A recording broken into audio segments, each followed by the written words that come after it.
In this lecture, we are going to look at African traditional religion and African Christian theology part 2, and our focus will be on life-threatening issues in Africa.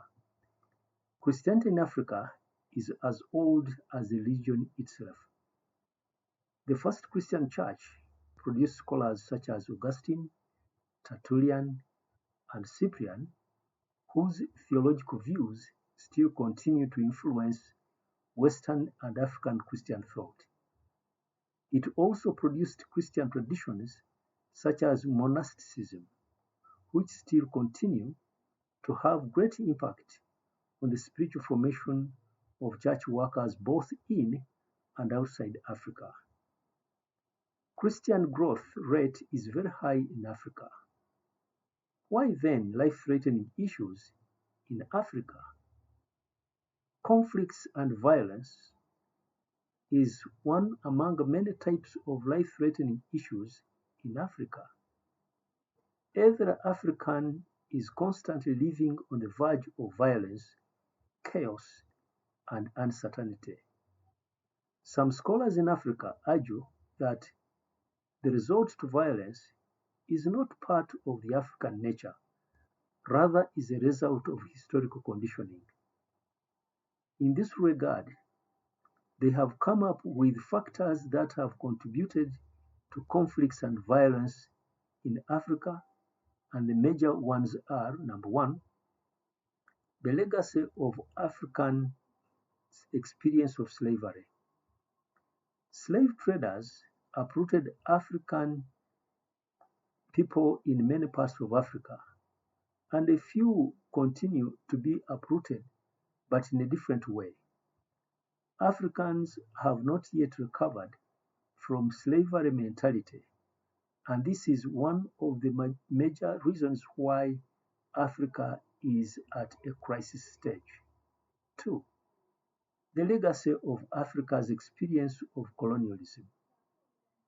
The superpowers of the time could choose where they wanted to go without consulting the Africans.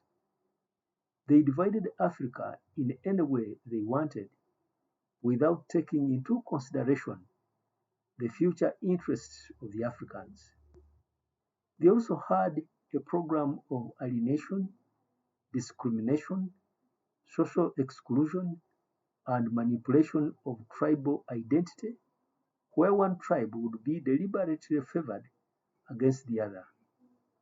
All this was intended to ensure domination and control over African peoples. The Africans' immediate reaction was to make a social and political arrangement which would safeguard the rights and well-being of each group. Since 1964, African countries have agreed to honor faithfully the political boundaries which were given to them at the Berlin Conference. Africans have agreed to live together.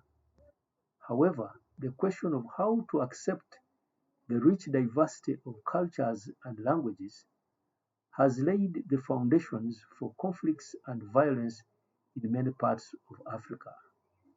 3. Debt repayment obligations. Foreign debts incurred by many African countries are closely related to the costs of these conflicts, and many of them continue to pay debts services by shifting the already limited resources away from vital health delivery services, education, and from other programs aimed at eliminating poverty. In an age of globalization, Africa is quickly becoming the primary place of poverty in the world. 4. Corruption. Corruption ravages the resources of Africa, thus diminishing the various countries' capacity to address human needs. In most countries in Africa, corruption is accepted as a normal way of life to the extent that those who practice it do not feel any guilt. One of the fruits of corruption in Africa is extreme poverty. The majority of Africans live in extreme poverty, and many of them die due to hunger, lack of adequate health care, safe drinking water, and from preventable diseases. 5. Bad governance. Africa seems to be the only continent which is uncertain about her future.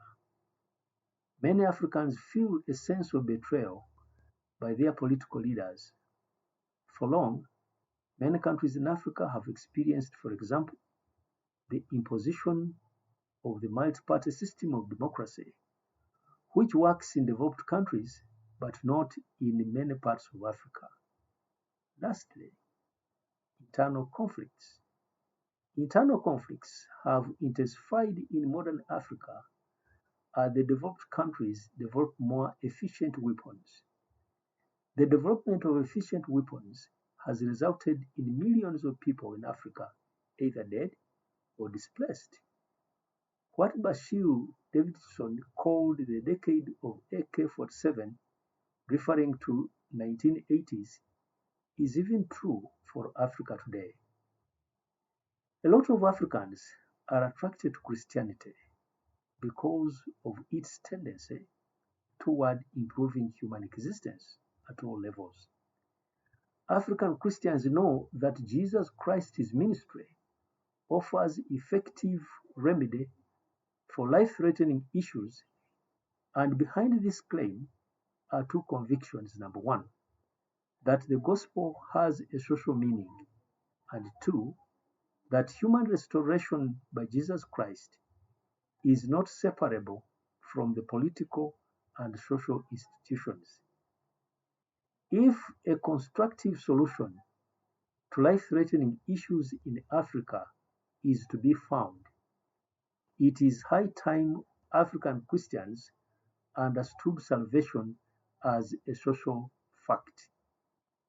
Salvation should no longer be understood as an escape from this miserable world, but as a divine power and possibility of transforming the social structures and of seeking to overcome all life-threatening issues in the world. African theologians need to define an African correctly.